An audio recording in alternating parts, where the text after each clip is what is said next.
Hey guys, what's going on? It's RC Knockout. I am back with another video. Now, if you guys are new to the channel, my name is Nolan, and today is the very first episode of the 100mph Traxxas Slash Project. So, let's go ahead and jump right into this video. The motor that I told you guys I was going to run is going to be a 6S motor.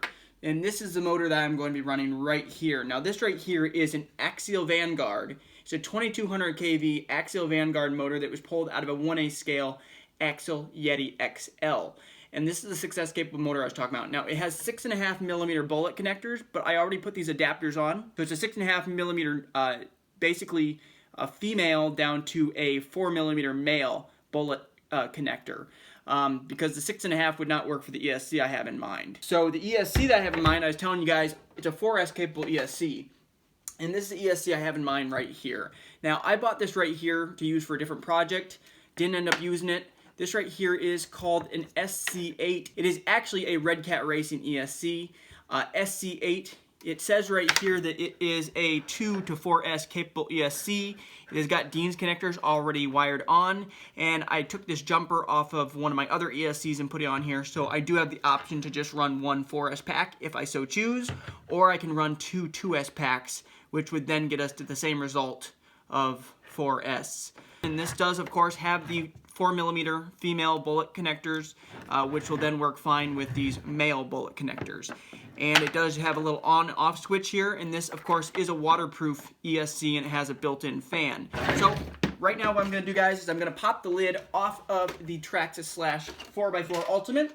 This right here is the body that I was telling you guys that I kind of want to retrofit. I want to fit this body up. I want to make some cuts in it in order to get this thing up to 100 miles per hour. That's not going to be in this episode. We're not worrying about the body in this episode. This is all about just getting kind of the foundation started. It's just all about getting the electronics in. So we're just going to have to take a look to see, you know, how we're going to be able to do this. Because looking at this motor, here's the motor that's in there. The 3500 kV that's in there. This motor can is probably pushing an inch longer, this motor can. I mean, it's easily 3/4 of an inch to an inch longer of a motor can. So the ESC, from what I've determined, the ESC, this is going to have to be moved. Now, we're not using this ESC anymore, but what I'm saying is, when we put this ESC in, this ESC is not going to be able to go in that same location. We're going to have to move the ESC forward. It looks like we're also going to have to move the receiver box. So my plan is to move the receiver box from here up to here. And the plan is probably to move the ESC, and I have an adapter that I'm going to show you guys, is to move the ESC from here up to where the receiver sits. So then I'll clear plenty of room for the motor. I believe this came out of 1/6 scale truck. I think this came out of Red Cat Racing's 1/6 scale. I believe it's called an XTE. Correct me if I'm wrong, guys, if you guys know exactly what this came out of. So yeah, this is the one we're going to start off with. From everything I've been told online, I'm not sure if I'll be able to get up to that 100 mile per hour mark running this ESC, at least not with a 4-wheel drive unit like this Slash 4x4 Ultimate. Maybe with a 2-wheel drive, but this is what we're going to begin with because this is what I have. The other thing I'm going to have to do is, it looks like I'm going to have to take this little bar off, this little brace that I have. There's no way this is going to be able to work, considering that I need to mount the receiver box up here. There's just no way to be able to do that without moving this. So this is the first course of action, is removing this. So let's get started. First thing I'm going to do is using these 2.5mm driver right here. Hopefully you guys can see now. So basically right here, guys, I have to remove the sway bar screws because they're in the way of the 2.5mm that hold this brace down right here. So got those two out of the way.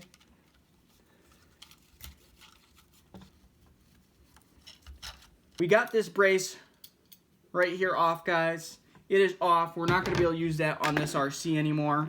So the next thing, I think what I'm going to do is, I am actually going to remove the ESC. So the ESC is held on with two, looks like those are 2mm screws. So let me get my 2mm, which I have got right here. There's a 2mm on either side that holds this ESC down. So let's get that undone. Okay, let's see, can I get this out? Alright guys, there is one. And then I might have to unclip this fan. Nope, I can get to it actually. Okay, now that that other 2mm off, now that those 2mm are off, this ESC is just kind of sitting here. The other thing I'm now going to do is I'm going to actually disconnect this. I'm going to take the receiver box off, because the receiver box, like I said, it's going to have to be relocated from here up to here. And these are 2mm that hold it on top. This might, I'm not sure, this might be the cover right here, so we will see. Got two 2mm on either side. Well, one on either side, I should say. Here's one. And there is two. And that is for the lid. We can also get these 2 mils off of the top.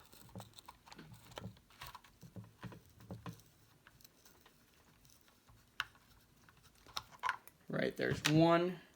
And here is two. And that gets the top off. Trying to see how is this actual battery box held down on. Alright guys, I grabbed the camera because I had to get the receiver actually out. And then I had to scrape off all of the double-sided tape that was holding the receiver onto the bottom of the receiver box.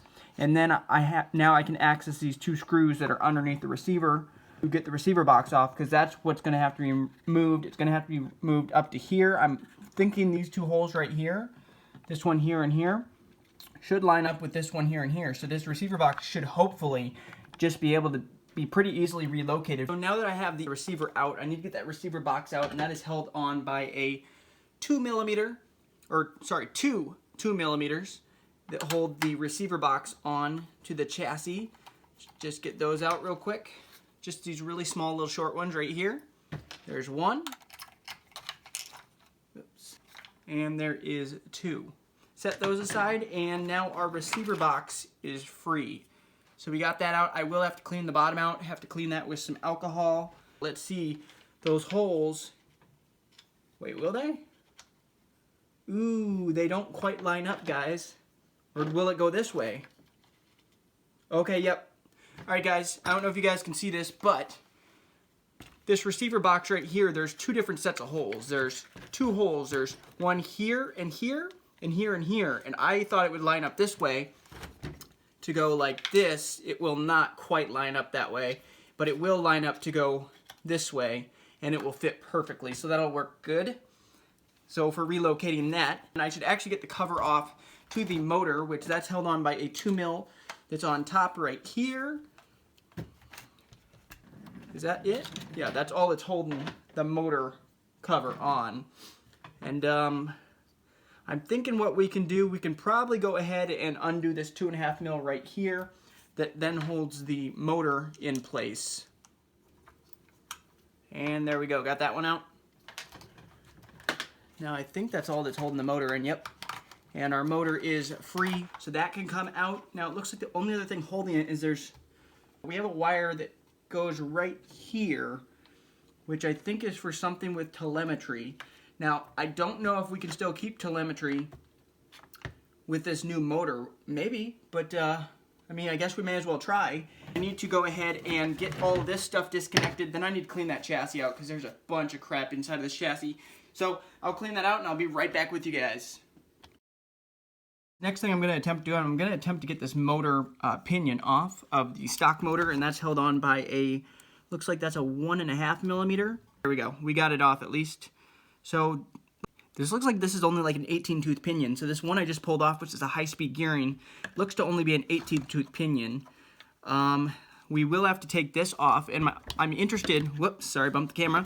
I'm interested to know, will this motor cover right here, this motor mount, will this mount up with our new motor? So that's going to be the biggest question. So that is 2 2mm screws, so I will go ahead and get that off right now. And once I get this motor mount off, you'll really be able to see the size difference between these 2 motors. There's quite a big difference between the size of these motor cans, and you will be able to see that once I get this off. Okay, so this is off, guys, and here are the 2 motor cans side by side.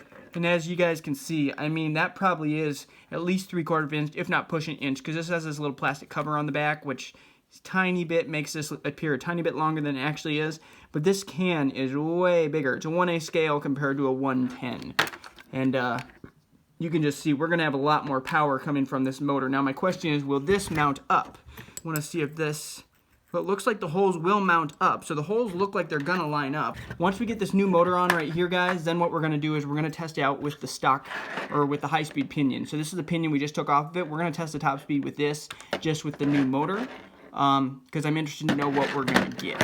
Ooh, another upgrade, guys. I don't know if I showed you guys already, but you might have already seen it since it's on the side of the table. This right here is part number 7426X.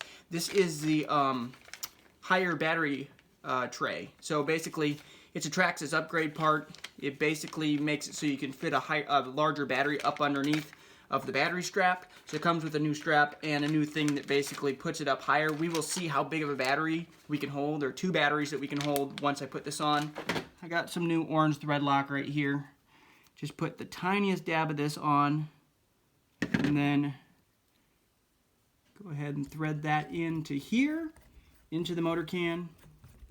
Dab of thread lock onto the threads and get that started. Alright guys, we got both of those tightened down onto there. So our motor mount is now onto our new 1/8 scale axial Yeti XL motor. I did clean the chassis out a little bit. I didn't clean it real well. I just kind of dumped it out. The motor is going to take up a ton of space, as you guys can see. So the ESC is going to have to come and be mounted further up here.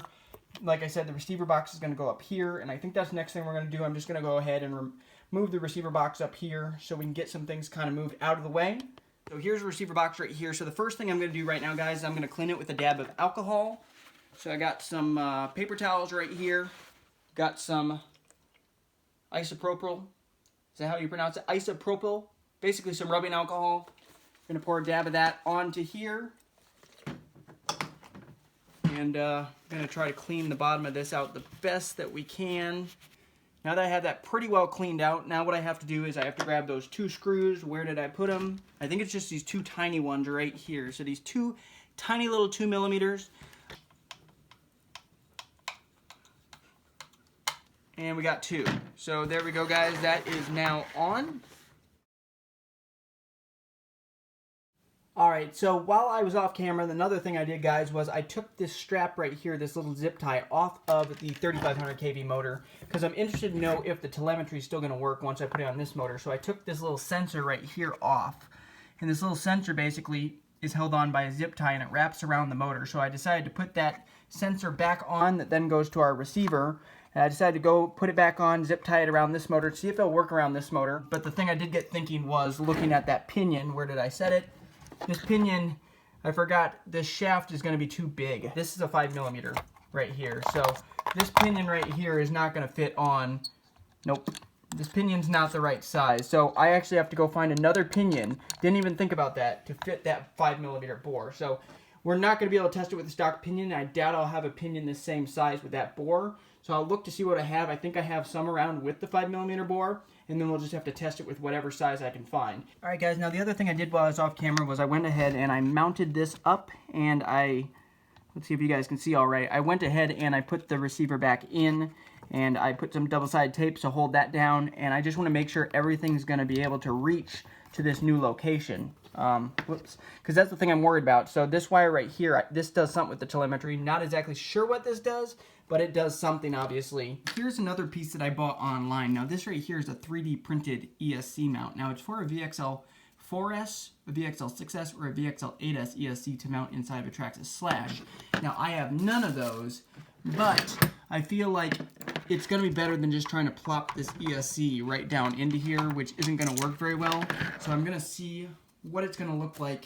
Comes with a few assortment of screws. I'll probably still have to double-sided tape this down. It doesn't actually have any holes for you to screw this down, so I don't have any way of screwing this down, but it looks like it does have the 3 holes right here, here, and here that will then screw right down into there. So this will make for a nice mount. I'm going to do that off camera real quick, try to get that mounted up, because that's going to be then the easiest option to then mount up our new ESC. Alright guys, so now that I have got that ESC mount on, it comes with a few longer screws as well, which I assume these are to actually hold the ESC down. This has no way to actually mount it onto there aside from just maybe zip tying it, but I'll probably, I'm probably just going to put some double-sided tape and see how well that holds it. So we're probably just going to double-sided tape this down onto here. Alright guys, I am back with some more tinkering off camera. I just want to show you guys the progress that I've made, where I'm at this point. So you guys, last thing you saw, I got this mounted up, this ESC mount that I found online. Got some double-sided tape, got the ESC that I'm going to be using, these 4S capable ESC, I got that mounted on with some double-sided tape. I also got the on-off switch mounted on to the side of the ESC. And then from there, you guys can kind of see I got the receiver box mounted up here at the front. That was a kind of a mess to try to get all those wires that were jumbled up underneath of there. But I think right now this is a good place to stop this video because I feel like this will be a long enough video for you guys. We'll have to install this in the next video. Also, we'll have to get everything else wired back up. We'll have to get this ESC motor hooked up. We will have to get a pinion on here, and we'll just have to do some more of the fitting to make sure everything's going to be all right. And then after that, we're going to actually test the thing. We might end up testing it without putting new wheels and tires on it first. But anyway, guys, if you like this video and you want to continue watching this 100mph Traxxas Slash Project, go ahead, hit that thumbs up button. Also, make sure to subscribe to the channel, hit that notification bell, so then you'll be notified when I come out with the next videos, which will be coming out here in the near future. So, thank you guys so much for watching. I will see you guys in the next video. Later. Looking at these wheels, I feel kind of foolish because I really don't know if these are going to fit, because this is what I was waiting on. I was waiting on these wheels and tires right here to get from China. They are 1/10 scale. They are for on-road, and I'm not sure if they're gonna fit. So we might be starting this project off kind of rough if this does not fit. Here they are in comparison to the wheels that we are going to be taking off. So I guess it didn't have any measurements when I looked at them online. I bought them on eBay. It didn't have any measurements for what size they were, but I assume since they are 1/10 scale, they'd be bigger than this, but they're not very big. Once I get this wheel off, are these gonna have enough clearance to clear the hubs, like the steering knuckle? I don't know. The steering knuckle, the steering linkage, I don't know if this is gonna be able to clear it. So the first thing I'm gonna do, guys, is I'm gonna go ahead and get the wheel off. I'm gonna use this 7mm wrench right here. There we go. So yeah, here's the question. Oh wow. Really, looking at how small these are in comparison with the wheel that we just took off, there's just no way these are gonna work. I don't know what I was thinking. The only thing these have in common is the 12mm hex. That's literally it. I mean, heck, these can fit inside of the wheel of the original wheels and tires. So we're gonna have to find another solution for that. So that's an epic fail, guys. So I wasted about 20 bucks on these. That's 20 bucks down the drain. Since these are 1/10 scale and these obviously aren't gonna work, the next thing I'm gonna do is I'm gonna go look for some 17mm wheel hex adapters, and then I'm going to get some either Arma or some other 1/8 scale wheel and tire setup, because those should clear these hubs. So guys, the wheels, that's one little roadblock in this whole process. I should have looked more into it. I don't think, like I said, it had any measurements online. Maybe I'll be able to put these to some use on some other vehicle at some point, but for now, these are not going to work on this project.